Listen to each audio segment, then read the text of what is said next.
ইট ভাটা কাজ করে কি সংসার চলে? তা তো চলেই না। তারপরেও কত কোটি করে পড়ে, কতজন 300 থাকে? টাকা হাজিরা কাম দিয়ে কেউ সংসার চালাইবে পারবো? না না। হ্যালো, আসসালামু আলাইকুম। আজকে দেখেন এসেছি ইটের ভাটায়। ইটের ভাটায় কেমনে কাজ করে তাদের বিষয়ে একটু বিস্তারিত আপনাদের জানাবো। ইট তুলতেছে, এই দেখেন তুলতেছে ইট। হ্যাঁ আপু, এদিকে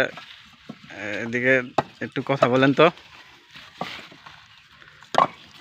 হ্যাঁ, আপনাদের ইট ভাটায় যে ইট ভাটায় যে কাজ করতেছে, দিন মানে রোজ কত টাকা করে পড়ে আপনার?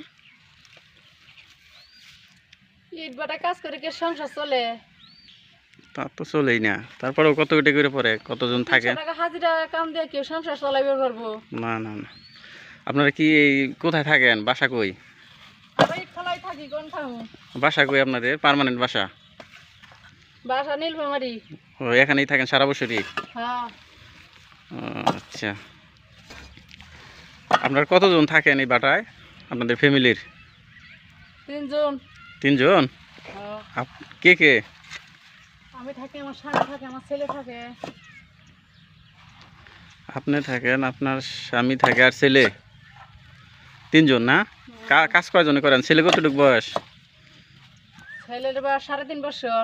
3.5 বছর। আর আপনার হাজবেন্ড কাজ করে? দেখতে পাচ্ছেন একসাথে কাজ করছে তারা, বৃষ্টির মধ্যে ভিজা ভিজা। বাইরে অনেক বৃষ্টি হচ্ছে, এই যে কাজ করতেছে।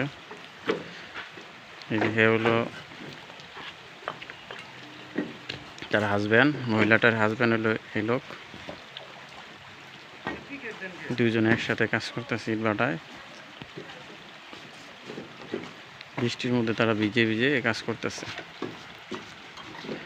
মহিলাটার দিন রোজ হলো 300 টাকা, আর ওই লোকের 400 টাকা।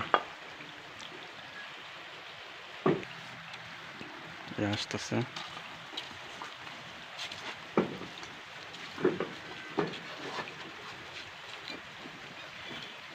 দেখতে পারতেছেন তারা ভাটায় কাজ করতেছে দুইজনে মিলে।